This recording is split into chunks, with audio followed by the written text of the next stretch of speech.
Hi guys, so this is a response to the previous video I made regarding a patient with suspected heart attack and what drugs to give first. Alright, so you are wondering what I will be doing with this paper, so watch at the very end, you'll find out why. Okay, so before progress, let's read out some of the comments I had. So some persons, they said they will be giving aspirin, others they said nitroglycerin, and someone said that as I know be nurse, I go deplete the blood of Jesus.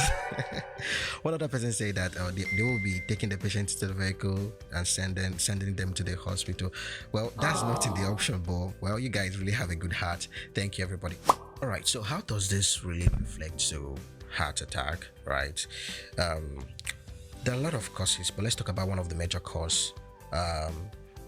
Over the years, there is going to be buildup of fats, cholesterol, and inside the blood vessel, and it forms what we call a plaque. And the problem really happens when the plaque gets ruptured and there will be bleeding. So when there is bleeding, your body tries to fix the problem, which is what we call clotting. So your body tries to fix the problem. So in the course of fixing the problem, the blood flow to the heart muscles will be blocked. Are you getting it? And the heart muscles will start dying. That is when you have, that blockage actually leads to the heart attack, we all call it, right?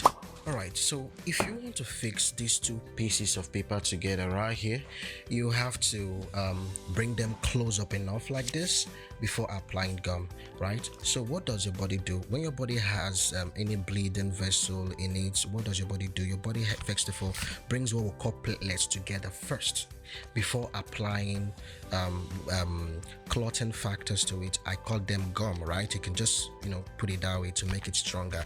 So to prevent further occlusion of your blood vessel, the first thing to do is to address this coming together, which is what aspirin helps us to achieve. So if you picked aspirin, congratulations, you did get it correct. So heparin will not be the first thing, because heparin actually acts on the other stages of clotting. So the first thing is to give aspirin for any patient suspected for MI, right?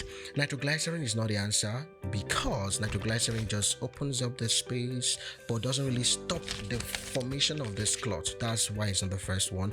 And also there are other benefits, but we're not going to be doing nitroglycerin first. Then the same thing goes for morphine. Morphine is a drug that helps us to reduce pain and also decrease the workload for any patients having MI, but that's not the first thing you want to give, right? So congratulations if you did say aspirin. That is the best answer, right? So if you have any patients who suspected MI, do not forget to seek medical advice, right? Thank you very much.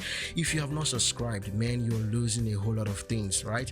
Click that follow button right now, click that subscribe button right now to see more videos like this. If you need any help on the Nclex coaching or passing your examinations, just send a DM right away and I got your back. Thank you all. Bye bye.